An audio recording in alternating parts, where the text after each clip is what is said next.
वो कुमार विश्वास अमेठी से चुनाव लड़ा था आम आदमी पार्टी के, उसमें वहाँ उस पर काम नहीं चला, भाग गया छोड़ करके।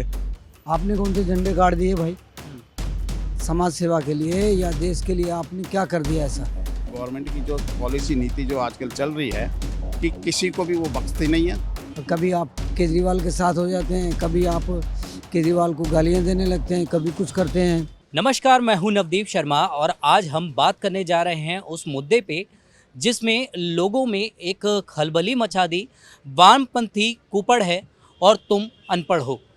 कुमार विश्वास की इस टिप्पणी के बाद एक लोगों का सोशल मीडिया पर एक जो हुजूम था, जो लोगों को टारगेट करते हैं, जिन्होंने कुमार विश्वास को भी टारगेट किया और उन्हें देशद्रोही तक साबित कर दिया। शेम ऑन कुमार विश्वास ट्विटर पर इस कदर ट्रेंड हुआ कि हर कोई उसको ट्रेंड करता हुआ नज़र आया।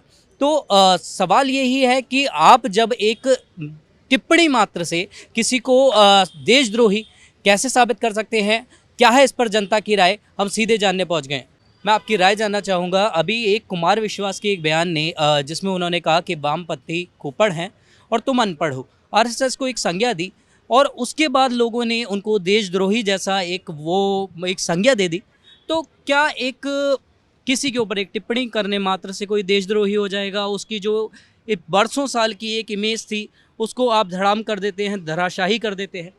देखिए, किसी एक आदमी के किसी बात कहने से वो पूर्वाग्रह से ग्रसित आदमी है, तो वो कह रहा है किसी बात को, तो वो सच कैसे हो जाएगी? देशद्रोही कैसे हो जाएगा? आपने कौन से झंडे गाड़ दिए भाई समाज सेवा के लिए या देश के लिए? आपने क्या कर दिया ऐसा? कभी आप केजरीवाल के साथ हो जाते हैं, कभी आप केजरीवाल को गालियां देने लगते हैं, कभी कुछ करते हैं। तो आप कौन सा समाज का, देश का, राष्ट्र का नाम कर रहे हो भाई? कभी तो बहुत हुए हैं, आगे भी होंगे, हो जाएंगे। विवादित बयान क्यों देते हो भाई? जी। विवादित बयान क्यों देते हो? इट मीन्स आप पूर्वाग्रह से ग्रसित हैं। कोई आइडियोलॉजी, कोई भी किसी की मानसिकता है, आप उसको बदल नहीं सकते। ये एक उसके आस्था का सवाल है, जैसे इनकी आस्था का सवाल है ये कुमार विश्वास का, पंडित जी महाराज का, तो उनकी भी आस्था का सवाल है। जी। और आरएसएस के जो मोहन भागवत जी ने कहा जाति बनाई है, पंडित ने बनाई है, तो ये कौन है? ये भी तो वही है। ये अपने घरवाल में झांक के देखे क्या है इसको। ऐसे किसी के आप ऊपर छीटा कसा नहीं करना चाहिए, किसी के ऊपर इस तरह के कमेंट्स नहीं करने चाहिए।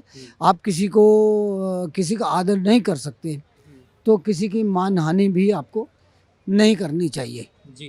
तो जैसा कि हमारे समक्ष मौजूद शख्स ने कहा कि आप किसी के ऊपर ऐसे छीटाकशी ना करें और अपने पहले गिरहवा में भी झांकें, तो सर आप कैसे देखते हैं कि वो कितना सही था? वो क्यों डायरेक्ट कह देना कि एक आप वो कुपड़ हैं, आप अनपढ़ हैं?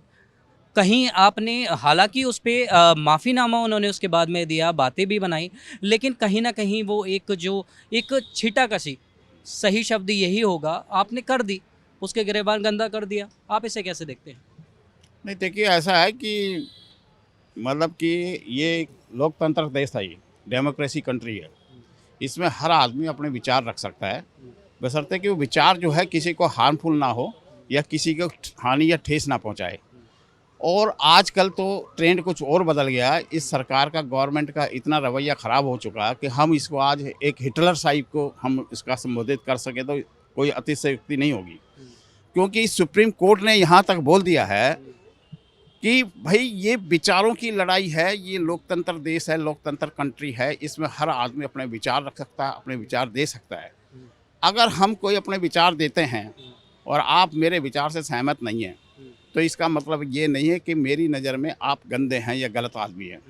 तो सुप्रीम कोर्ट ने भी बाकायदा ये अपनी रूलिंग में या अपने जजमेंट या जो भी अपने डायरेक्शन में ये बोला है, और उसका इंडिकेशन गवर्नमेंट की तरफ ही था, क्योंकि गवर्नमेंट की जो पॉलिसी नीति जो आजकल चल रही है कि किसी को भी वो बख्शती नहीं है। हर किसी के पीछे ईडी लगा देना, हर किसी के पीछे सीबीआई लगा देना, हर किसी के मतलब इंक्वायरी पे बिठा देना।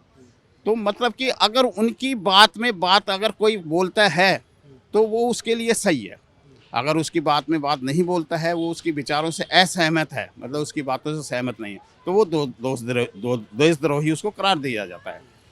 इसी तरीके से अभी रिसेंटली आप देखिए कि जो ये पवन खेड़ा का केस हुआ है, वो अपने अधिवेशन में जा रहे थे और उन्होंने क्या है कि अडानी का जो केस चल रहा है वो everybody knows very well.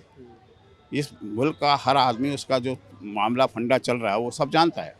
Adani का जो चल रहा है उसके साथ उन्होंने खाली उसका जो है नाम जोड़ने से मोदी का, भाई वो तो अंडरस्टूड है, मोदी के बिना सह के, बिना किसी उसके हेल्प के, इंटरनली हो या डायरेक्टली हो, उसके बगैर तो कोई कुछ नहीं कर सकता इस देश के अंदर। जो भी कोई बेनिफिट उठाएगा तो कुछ नहीं, किसी की तो हेल्प चाहिए, किसी का तो सोर्स चाहिए था उसका। तो अगर उसने उसका नाम जोड़ दिया तो उसने क्या गलत कर दिया? भाई वो अडानी जो कुछ आज हो रहा है वो किसी के बलबूते पे तो कर रहा है, अपने बलबूते पे तो कुछ नहीं कर सकता ना। तो अगर उसका नाम जोड़ दिया तो कह जी तुमने मतलब कि देशद्रोही हो, तुम देश की मतलब सुरक्षा के लिए खतरा हो, तुमने देश की अखंडता को खत्म कर रहे हो। आप मानते हैं कि कहीं ना कहीं कुमार विश्वास भी इस मानसिकता की ही एक जो उपज हुई हाँ जी। उससे ये ग्रसित हुए? वो तो है ही, मतलब कि भाई जो है, मतलब कि कहने का मतलब ये है कि कोई इस तरीके से बात को या इस तरीके की कोई चीज़ें क्रिएट नहीं करनी चाहिए जिससे कि किसी के लिए हार्मफुल हो। कुमार विश्वास का अभी एक मामला हुआ जिसमें कुमार विश्वास को लोगों ने देशद्रोही तक कह दिया, और मामला सिर्फ इतना था कि उन्होंने कहा कि आप तो कुपड़ हैं, और आरएसएस के ऊपर उन्होंने एक लालछन लगाते हुए जिसमें उन्होंने कह दिया कि वो तो अनपढ़ है, और वो किसी की संज्ञा उन्होंने किसी और को दी थी, लेकिन लोगों ने कहीं ना कहीं उन्हें देशद्रोही तक के पलड़े में तोल दिया।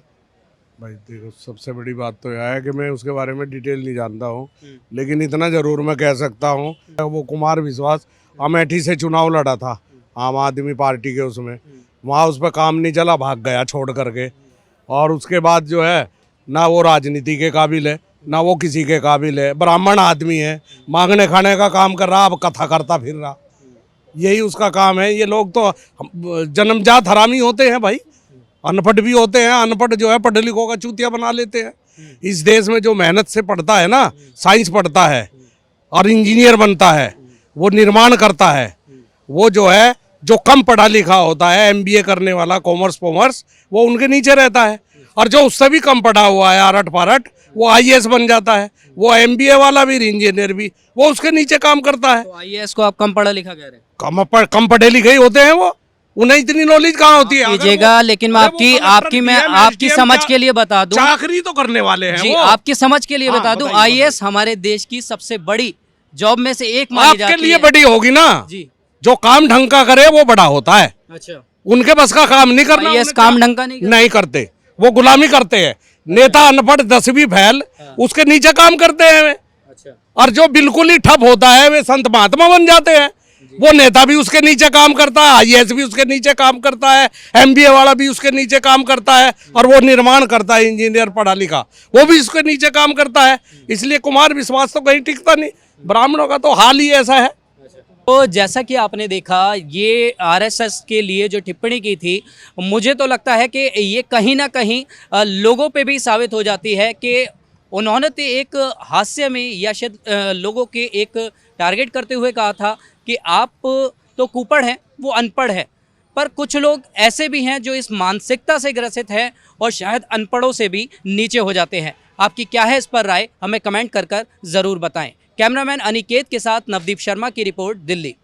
आप देख रहे हैं सौगंध टीवी, सौगंध वतन की।